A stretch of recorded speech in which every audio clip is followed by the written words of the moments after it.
ನಮಸ್ಕಾರ. ಪ್ರಜಾರಾಜ್ಯ ಕನ್ನಡ ನ್ಯೂಸ್ಗೆ ಸ್ವಾಗತ. ನಾನು ರಾಮಗೌಡ ಪಾಟೀಲ್. ನಾ ಇನ್ನೂ ಅಟ್ಟು ಹಿರಿಯಾಗಿಲ್ಲ, ನಾ ಇನ್ನೂ ಅಟ್ಟು ಯತ್ನಾಳ ಅಂಕಲ್ ಬಗ್ಗೆ ಮಾತಾಡುವಷ್ಟೇ, ಯಡಿಯೂರಪ್ಪ ಸಾಹೇಬ್ರ ಬಗ್ಗೆ ಮಾತಾಡುವಷ್ಟೇ. ಆದ್ರೂ ಒಳಗಿನ ಗುದ್ದಾಟ ಏನೈತಿ ನಾವು ಕೂತು ಬಗೆಹರಿಸ್ಕೊತೇವೆ.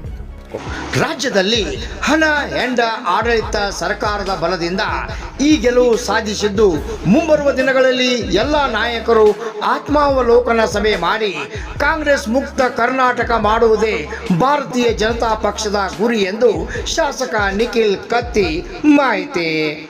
ನಾಯಕರ ಮಧ್ಯೆ ಸಮನ್ವಯ ಕೊರತೆ ಇದೆಯಾ ಪ್ರಶ್ನೆಗೆ ಉತ್ತರಿಸಿದ ಅವರು, ಕರ್ನಾಟಕದ ಈ ಎರಡು ಕ್ಷೇತ್ರದ ಗೆಲುವು ಹಣ ಹೆಂಡ ಸರ್ಕಾರದ ಬಲದಿಂದ ಗೆಲುವು ಸಾಧ್ಯವಾಗಿದೆ.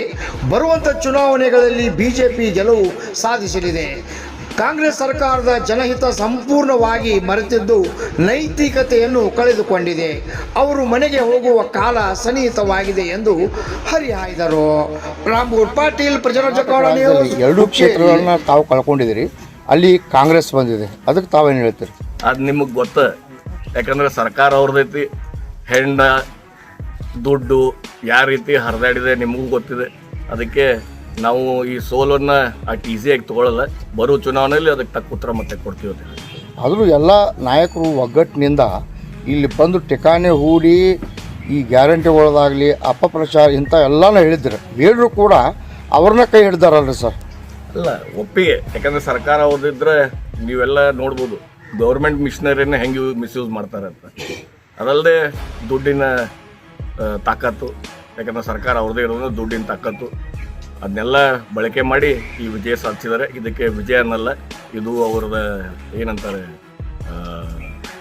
ಒಂದು ಕಾಂಗ್ರೆಸ್ ಪಕ್ಷದ ದುಡ್ಡಿನ ವ್ಯವಹಾರ ಅಂತ ಹೇಳಾಗಿತ್ತು. ಇದು ಒಂದು ಕಾರಣ ಇರ್ಬೋದು ಸರ್, ಒಳಜಗಳು ಬಿ ಜೆ ಪಿಯಲ್ಲಿ.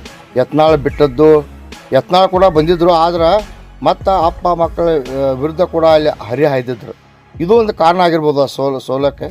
ನಾ ಇನ್ನೂ ಅಷ್ಟು ಹಿರಿಯಾಗಿಲ್ಲ, ಯತ್ನಾಳ್ ಅಂಕಲ್ ಬಗ್ಗೆ ಮಾತಾಡುವಷ್ಟೇ, ಯಡಿಯೂರಪ್ಪ ಸಾಹೇಬ್ರ ಬಗ್ಗೆ ಮಾತಾಡುವಷ್ಟೇ.